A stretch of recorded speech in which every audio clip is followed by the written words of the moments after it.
કચ્છ જિલ્લામાં ચાલે છે ખૂબ જ મોટા પ્રમાણમાં સફેદ નમકનો કાળો કારોબાર. નાના અગરિયાઓની લીઝ મોટી કંપનીઓ વાપરે છે. અનેક લીઝ ધારકોની લીઝ પૂર્ણ થઈ ગયા હોવા છતાં પણ સરકારી જમીન પર મીઠું પકવીને ખૂબ જ મોટી ચોરી કરે છે. સરકાર ચૂપ છે. કરોડો એકર સરકારી જમીન પર ગેરકાયદેસર મીઠું પકવવામાં આવે છે. મોટી કંપનીઓ વચ્ચે ધીંગાણા સર્જાયા. કચ્છનો સફેદ રણ રક્ત રંજિત પણ થયું હતું. પૂંજીપતિઓના હાથમાં નમકનો વ્યાપાર જતા નાના અગરિયાઓ ગુલામી તરફ ધકેલાયા. સફેદ નમકની કાળી ચોરી.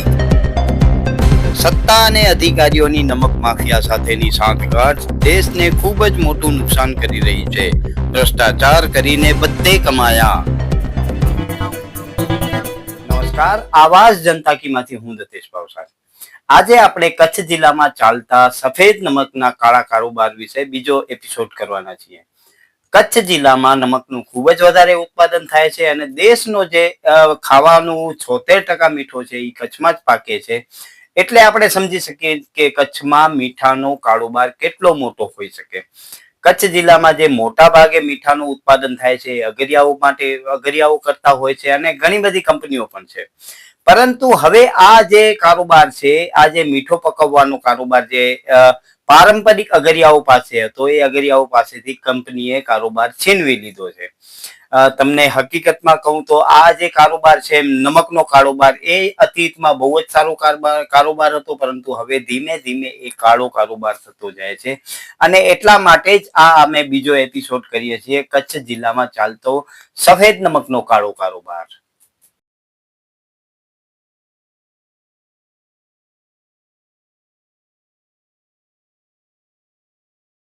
આ સફેદ નમક પકાવવા માટે ખૂબ જ મોટી જમીનોની જરૂર હોય છે. એટલે એ જમીનો સરકાર લીઝ ઉપર અગરિયાઓને આપતી હોય છે.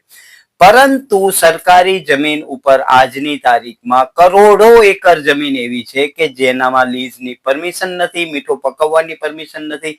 તેમ છતાં કંપનીઓ ગેરકાયદેસર રીતે દબાણ કરી અને એનામાં મીઠું પકવી રહી છે. મોટા ભાગે આ જમીનો જે છે એ જમીનો કચ્છના રણના વિસ્તારમાં આવેલી છે.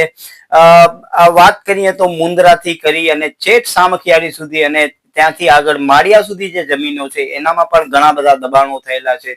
અને એ જમીન જે ગેરકાયદેસર રીતે દબાણ કરીને એ જમીન ઉપર મીઠું પકવવામાં આવે છે અને એનાથી લોકો કરોડપતિ બન્યા છે. એની બીજી બાજુ એમ પણ છે કે ઘણી બધી જમીનો એવી છે કે જે સરકારે લીઝ ઉપર અગરિયાઓને આપી છે. ઘણા બધા ગામના અગરિયાઓ છે, આંબલિયારા ગામ છે, ચિરઈ છે, નાની મોટી ચિરઈ છે, પછી સામખિયાળીના જંગી વિસ્તાર છે. ઘણા બધા એવા વિસ્તારો છે કે જ્યાં સરકારે લીઝ ઉપર જમીન આપેલી છે. પરંતુ એ જમીનોની લીઝ 10-10, 15-15 વર્ષ ત્યાં પૂર્ણ થઈ ગઈ છે. તેમ છતાં સરકાર નથી એમની લીઝ રિન્યુ કરતી અને નથી એમની પાસેથી જે ભાડા પટ્ટેના રૂપિયા લેવાના હોય એ વસૂલ કરતી.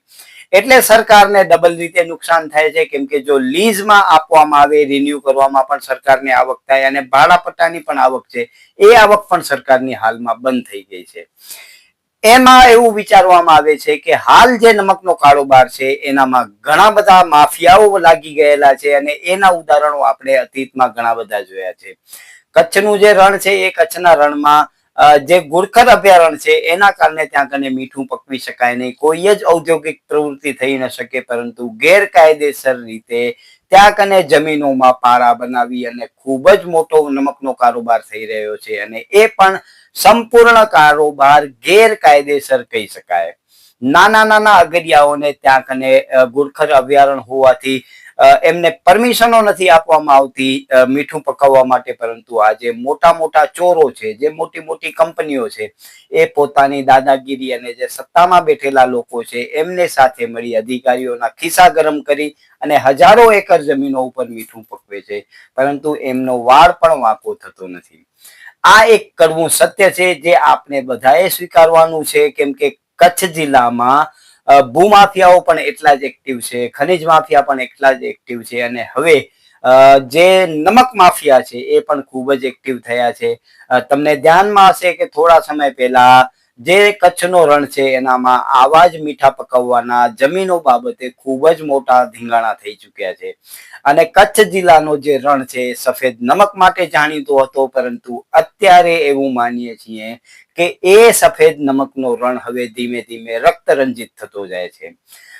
જ્યારે સરકારે નાના નાના અગરિયાઓને ઘણી બધી 10-10 એકરની લીઝો આપેલી છે, એ લીઝો પણ કંપની વાળા અગરિયા પાસેથી લઈ લે છે, ભાડે લઈ લે છે, અથવા તો યેન કેન પ્રકારે એમની પાસે લઈ લે છે. પછી એમને મળેલી લીઝની આજુબાજુની કેટલીય 100 એકર જમીનમાં પોતાનું દબાણ કરી અને નમક પકવી રહ્યા છે, અને એ નમકથી તે સરકારને પણ ચૂનો ચોપડે છે અને જે અગરિયાઓ છે એમને પણ ચૂનો ચોપડે છે. બીજી બાજુ અગરિયાની સ્થિતિ તો એવી જ છે કે પહેલે તેઓ મીઠું પકવી અને બજારમાં વેચીને કમાતા હતા, પરંતુ આજે પણ અગરિયાઓ જ મીઠું પકવે છે, પરંતુ એ કંપનીઓ પાસે 5-5, 10-10 હજારની નોકરી કરી અને એ કંપની માટે કામ કરે છે. કામ તો અગરિયા જ કરે છે, પરંતુ આજે મોટા મોટા જે મીઠાના માફિયાઓ આવી ગયા છે, આજે અગરિયા એમને શરણે થયા છે, કેમ કે અગરિયાની સિઝન અમુક મહિના પૂરતી જ હોય છે અને બાકીના મહિનામાં એમને કોઈ રોજગારી નથી મળતી. એટલા માટે આ મોટી મોટી કંપનીઓમાં ગુલામી કરવા માટે તેઓ મજબૂર થયા છે. બીજી વાત કરીએ તો આ જે મીઠાની ચોરી છે ખૂબ જ મોટા પ્રમાણમાં ચોરી થાય છે, કેમ કે આપણે જોયું છે કે આ જે ચોરી કરવા વાળા લોકો છે એ મોટી મોટી કંપનીઓ વાળા હોય છે, અને એક વખત એમના પ્રોસેસિંગ પ્લાન્ટમાં એ મીઠું પહોંચી ગયો પછી એની પેકિંગ કરીને તરત જ નીકળી જતું હોય છે. સાથે જે સરકારી અધિકારીઓ છે એમની પણ આપણે સાંઠગાંઠ સમજી શકીએ છીએ, કેમ કે એ જો એમની સાથે ભળેલા ન હોય તો ચકલું પણ એમના ખેતર અને એમની લીઝમાંથી ન ફરકી શકે, પરંતુ આવા અધિકારીઓ એમની સાથે ભળેલા હોય એટલા માટે જ આ કંપનીઓ વાળા સફેદ નમકને કાળા કારોબાર તરીકે કરી અને કરોડોપતિ થાય છે.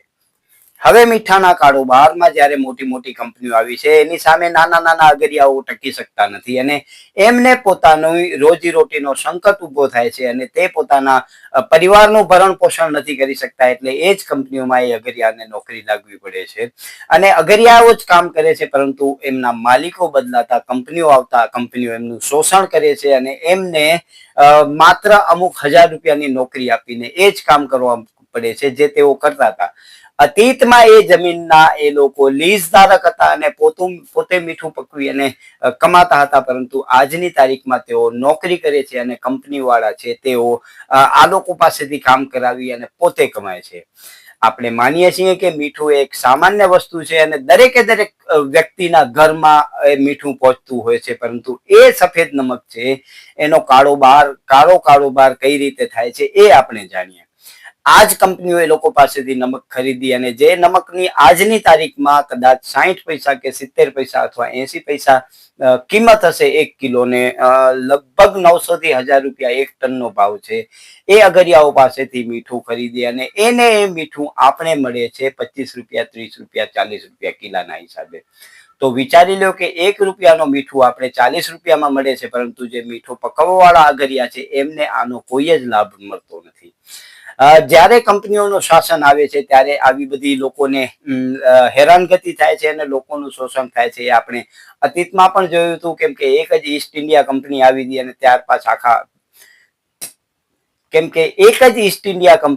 અને ત્યારબાદ આખા ભારતને કઈ રીતે ગુલામ થવું પડ્યું હતું એ પણ આપણે ઇતિહાસ જોયું છે.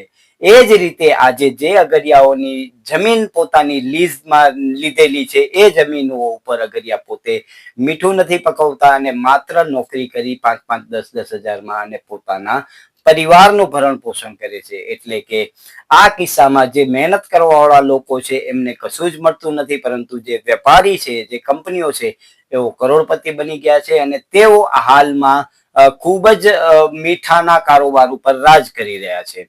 ખાસ કરીને આ જે નાની નાની લીઝો છે, આજે આપણે એની જ વાત કરીશું. આગળના એપિસોડમાં જે મોટા મગરમચ્છો છે એની આપણે ચર્ચા કરીશું.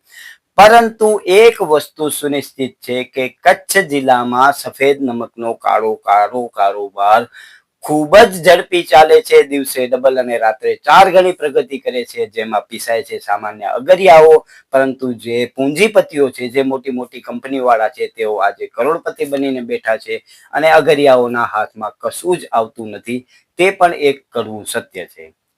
નમસ્કાર, આવાજ જનતા કી માંથી હું દતેશ ભાવસાર. તમને અમારી સ્ટોરી સારી લાગે તો લાઈક કરો, સારી ન લાગે તો અમને સૂચન આપજો, પરંતુ સબસ્ક્રાઇબ કરજો જરૂર. નમસ્કાર.